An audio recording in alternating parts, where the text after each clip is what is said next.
Hi guys, so today I thought I would bring you into the kitchen with me to do a little cooking. Today I'm making a master stock. So a master stock is similar to chicken stock or beef stock, but it's a combo stock and it's just really full of flavor. I like to use ham hocks in mine for a smoky flavor, and if I don't do the ham hocks, then I'll just do a straight master stock without the smoky flavor. Today I have 2 ham hocks that need to be thawed out and used, so I decided it was a great day to make a master stock. Now, as far as the other ingredients for chicken, I like to go to the local grocery store and grab a rotisserie chicken if I don't have any chicken on hand, or if we don't have any like leftover chicken pieces or anything like that. You can also add a little bit of beef knuckle if you want, but for mine, I'm just doing ham hocks and rotisserie chicken. So I'm gonna turn the camera around so you can see the process. All right, so let's talk about what goes into master stock. So master stock is your meat, some vegetables and herbs and water. I'm using, like I said, the ham hock. Right here, I'm using rotisserie chicken. Now, if you don't have rotisserie chicken, but you've got some chicken breast and the bone, it has to be bone in.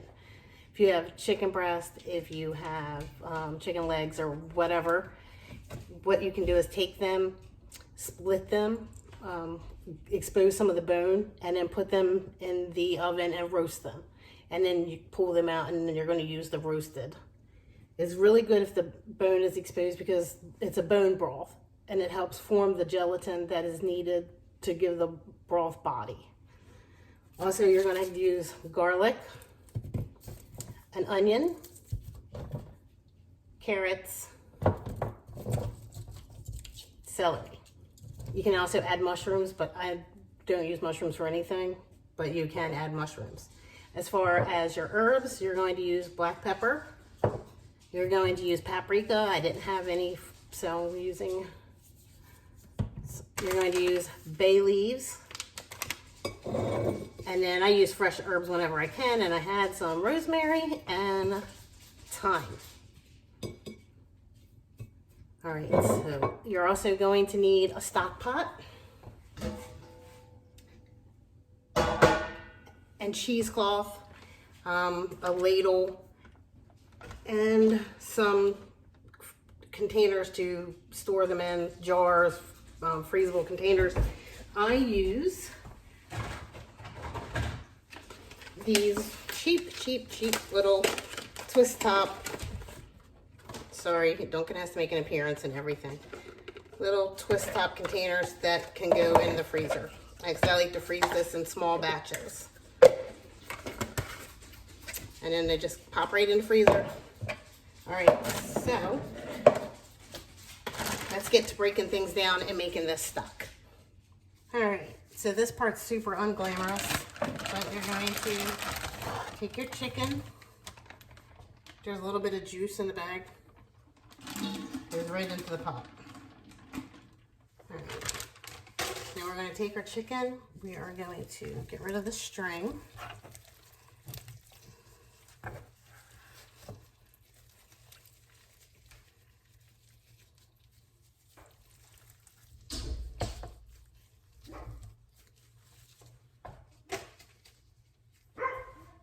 All right, so this is life. This is, you're in the kitchen cooking with me, and when you're cooking with me, there's probably dogs that need in and out. So I'll be right back. So I'm back, and so is Duncan for his portion of the meat. All right, so you're going to take off a good bit of the meat and the skin, but you want to leave a little bit for flavor. Just separate everything.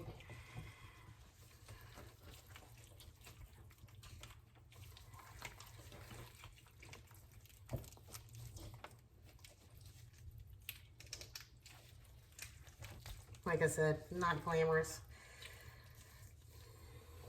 And like I said, I do like to leave a little bit. And then, like, the good bits of meat, I'm going to take them off and put them aside to fix in something else, or I'm going to give it to the dogs.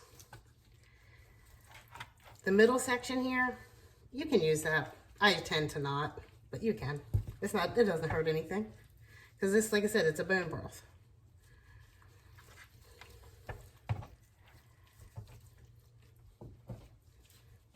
All right, then you're gonna need a sharp knife because you're gonna cut down that chicken.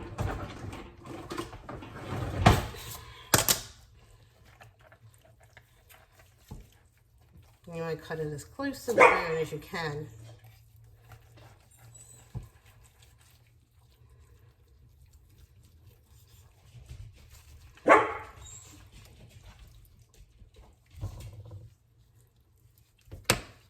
So now we have all 3 dogs here for their bites.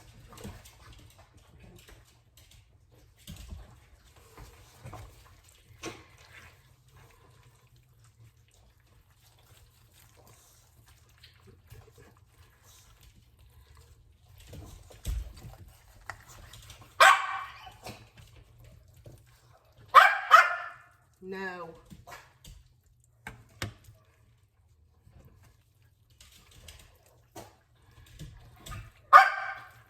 Spencer. That's Spencer, guys. All right. So this is what we're working with now. Just bones and little teeny bits of meat.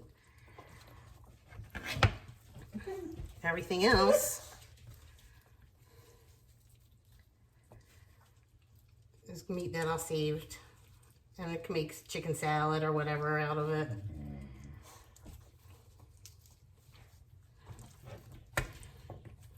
And this is going right into the pot.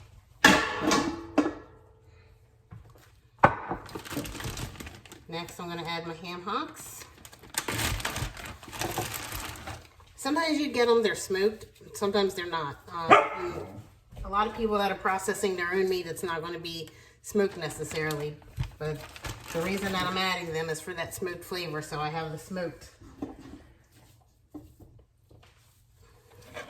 right. Clean up the mess a little bit to move on to the next part, which is cutting up our veggies. Now, a lot of people don't like to make stock because it's time consuming. But one of the great things about stock is that you can just make it right in your crock pot. So if you're worried about making stock because you don't have hours upon hours for standing at a stove watching something, you can just put it in your crock pot. So my celery, everything I'm cutting up in really big pieces because it's going to be going in the stock, but we're not going to be eating the vegetables. We're going to be straining all of that. And so I'm just cutting everything in really big pieces. And what I have here is 2 stalks of celery. And this is a 12-quart stock pot.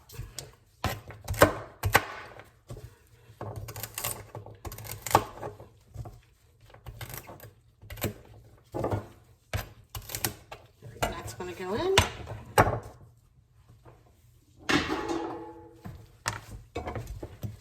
And we're going to do our carrots the same way, big and rough. And I mean, afterwards, after you cook these in the stock, you can use them as a side dish. I have done that.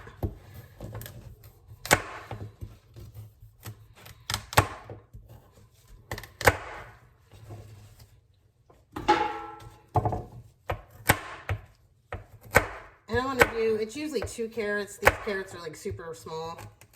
So we're going with more like 3.5. All right. Then your onion. You do not have to even peel this onion because the peel will give it a little extra flavor. I'm just going to peel it. But again, I'm not dicing this or anything because we're going to be straining this all through the cheesecloth.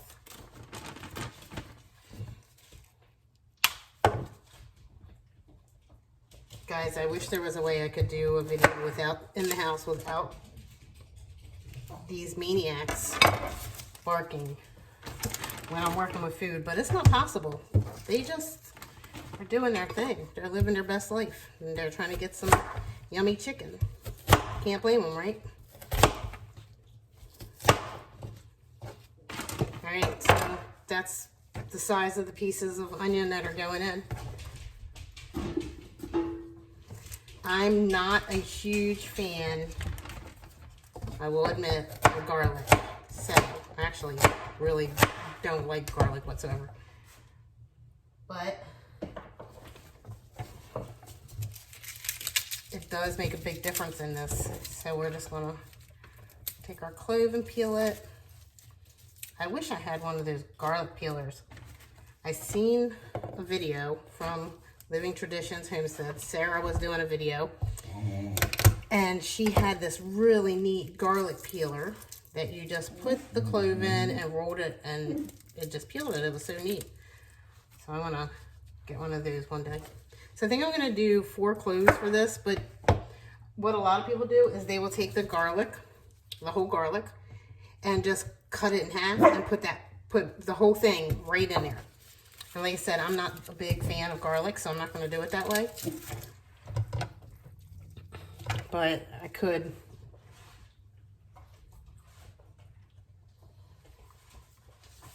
That is one of the ways you can do it. Just pop that whole thing right in there. Peeling it all. Because again, you're not going to be eating this. You're just going to be straining it all because all you want is the broth.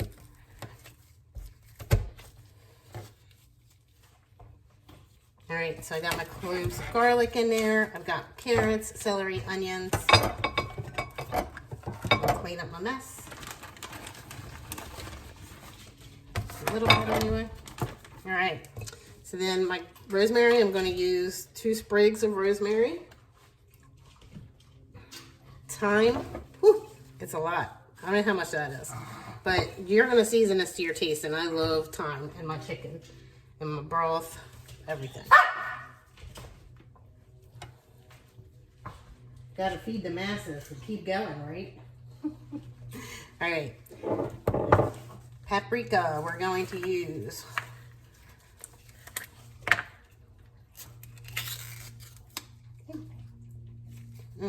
We're going to use 1 teaspoon of paprika.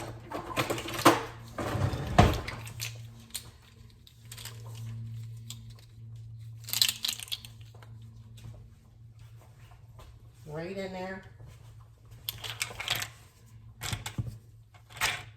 Going to do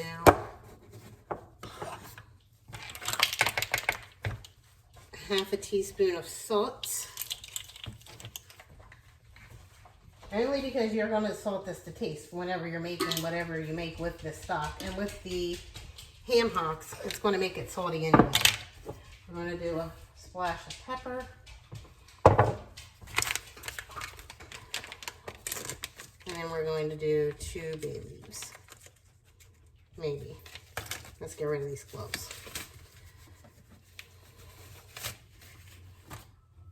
And 2 trash. 2 bay leaves.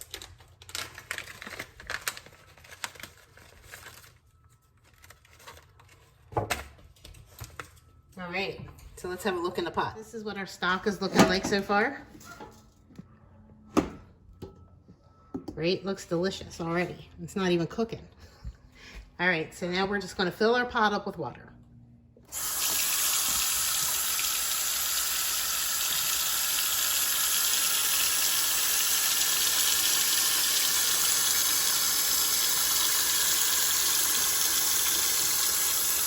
Alrighty, so we have everything in there. We've got our water, and now we're just going to put the heat on medium high, and we're going to let it come to a low boil, and then we're going to turn it back and we're going to let it simmer. And I'm going to let mine simmer for 4 to 5 hours, and then throughout the simmering process, I'm going to come in and taste it a little bit and see if I need to tweak any of the paprika or salt or pepper.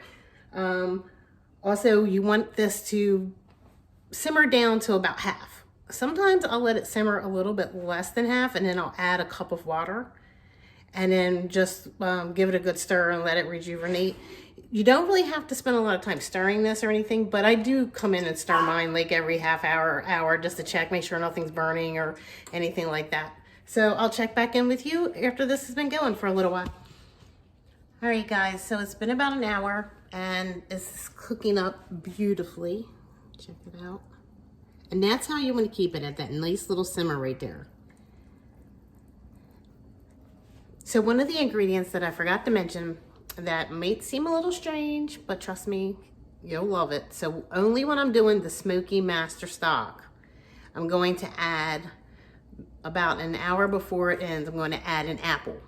You want to make sure you quarter it, there's no seeds, but then just put the whole apple in there, and you can actually quarter the quarters and put it in there for the last hour. All right, so let's just take a look and see how it's coloring up.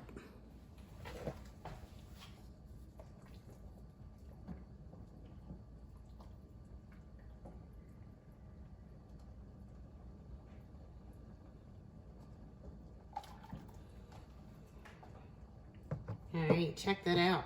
So it's already got a really nice color. And it's only been an hour.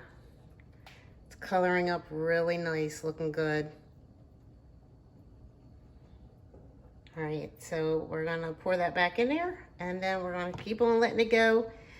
And an hour, we'll be at the 2-hour mark. I'd say the 3-hour mark is where I'm going to add my apple. So I'll check back with you then. All right, here we are getting ready to go into the last hour of our stock. And it's looking good. Now you'll see that there's starting to be like a little film on top. And that's going to be even more in this last hour because I'm going to stop stirring it. And at the end of the hour, I'll go over with you the next step, what we do with this skim, and how we process it from there, because there's still a few more steps. But now that we're going into the last hour, I'm going to add my apple. And I just got this much apple. It doesn't matter what kind, just a nice clean apple, no seeds. And I'm just going to pop that in there. You can also pop in half a cup of apple juice, pure apple juice, no sugar added, or apple cider or something like that. I don't have any, so I'm just going to go with the apple for this. And I'll see you in an hour. All right, so we're on the end of our simmering. And you can see the dark around the edges. That's basically fat that has bubbled up to the top. And what I'm going to do is I'm just going to take a spoon and I'm going to get as much of that as I can before I get ready to drain it. So now is when you're going to need another pot, something that can fit into your refrigerator. I use a Dutch oven because this pot is entirely too tall to go into my fridge. You can use whatever you have, that'll work. And you're going to need some cheesecloth. You're going to need a strainer, a sieve if you have one, a ladle, because what we're going to do is we're going to get this fat off the top, and then we are going to let this set for about 10-15 minutes. And then we're going to get a ladle and we're going to ladle out all the meat and all of the veggies into a big bowl or something for trash or whatever you want to do with it. And then we're going to use a cheesecloth over top of our Dutch oven or whatever pan you're using or whatever, and you're going to pour your broth into it, and you're going to strain it so that there's no bits of fat, there's no bits of herbs, there's no bits of the shredded chicken and of the vegetables that have pretty much disintegrated in there. So it's just going to be nothing but the broth. Once that is done, then you're going to put it in your refrigerator. But I'm going to show you all of that as I do it. So I'm going to clean this off the edges, and I'm just gently try to get as much up as I can like that. And it's going to take a few minutes. And then we're going to let it set for about 10-15 minutes to cool a little bit to make it easier to handle. All right, so our stock has been sitting.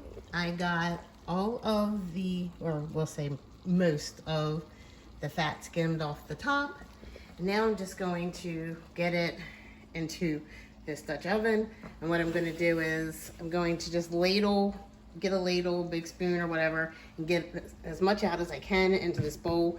I'm out of cheesecloth, of course, so I'm just gonna use this strainer to try to get any of the chicken pieces or anything out. And it's like really hard for you to see because I'm at a weird angle where I have everything right now because I'm cooking dinner also. So, all right.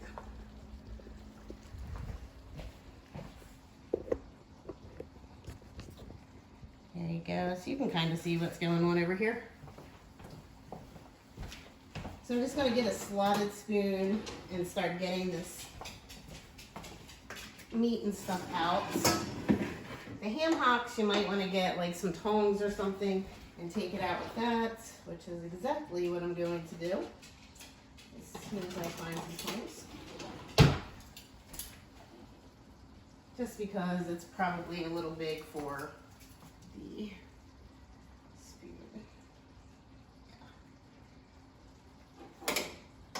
Use the spoon to assist because they are falling apart at this point.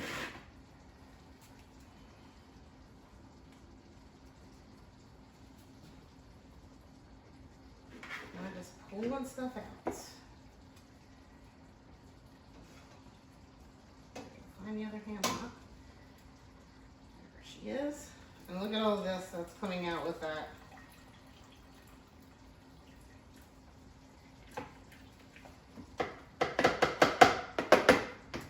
Alright, so just with that slotted spoon right there, I got all this out so far. Alright, so I'm just going to keep going and I'll show you what I got when I get everything taken out. Alright, so we got pretty much everything I could get out. I do feel, or hear,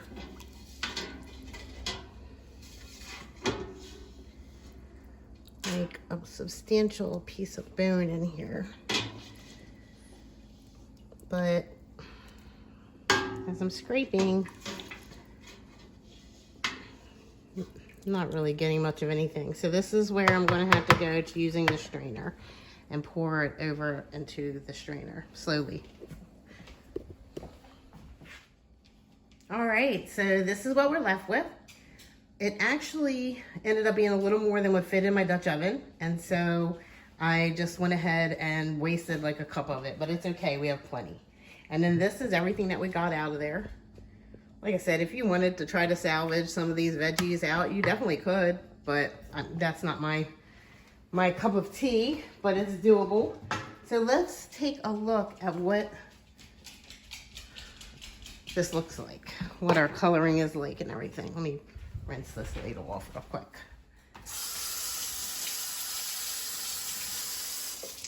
Because coloring is important, and you want to make sure that you don't see like a lot of fat laying on top. And I don't. Not a lot of grease, I mean. Oh, that looks beautiful. That's just beautiful. Look at that coloring. Very nice, very rich. It smells very rich. I wish you could smell it. It smells delicious. So what's going to happen next? Next, we are going to take this pot and we are going to put it in the refrigerator, and it's going to stay in there until it completely cools. And this is a big pot for me. So it's going to take a few hours. It's going to take quite a while, probably the rest of the evening. And we're already at 5 o'clock.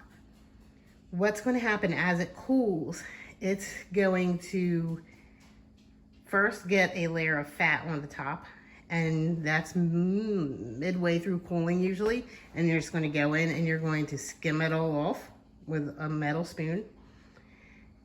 Then after that, the rest is going to congeal into a jelly. And once it's all cooled and jelly-like, you're going to put it in your containers. You're going to store it in the refrigerator. You can pressure can it, or you can freeze it. It's up to you, however you like to do your food storage. But if you put it in the refrigerator, it's only going to be good for about 4 days. So just keep that in mind. So I take mine, I use They have a little thing like this in the fridge if I know I'm going to be making something with it this week. Other than that, I will just put it, like I said, in these, and they're $1 at the Dollar Tree for 3 of them. I'll fill up a whole bunch of them and put them in the freezer and mark the date and what it is. It's the Smoky Master Stock, and then it's going to be good to go. All right, so while our stock is in the refrigerator, I thought we would just go over real quick what to do with stock. Like, what is it used for? So it's used as broth. So if you need chicken broth or something like that, you can use it as a base for soups, different soups. You can use it to marinate your meats. You can use it to spice up a rice dish or a noodle dish. There's so many different things you can do with it. I like to keep a beef stock or bone broth, beef bone broth on hand. I like to keep chicken stock or chicken bone broth on hand. And I like to keep a master stock on hand all the time. It's way better for you than canned broth or stock because you know what's in it. There's no, you know, what preservative, there's none. But, and chemicals, there's none. So you know exactly what went into it. And it makes it a lot healthier in my eyes. So I like to have one on stock at all times. So once this gets done cooling, I will show you what it looks like as the jelly. And then we'll put it in the containers, throw it in the freezer, and that'll be it. We'll have some stock. Hey guys, so it's super late and everybody's headed to bed. And I just couldn't rest because I can't stand to go into sleep if something's not finished. So I decided that I needed to go ahead and put the stock in the containers to finish cooling. Now, I noticed that this stock did not set up, it did not really make a gel. And the reason that is because it had more water and it diluted that fat content and the gelatin that came from the bone. So I only used 1 chicken where I would typically use 2. And I'm fine with it being lighter. So it just made it like a lighter broth, a lighter stock, but that smoky flavor is really intense. So I'm perfectly fine with it being lighter. So my refrigerator alarm, because I'm standing here with the door open. So let me show you what I got. So we ended up with 3 of these, and you see they're still brothy.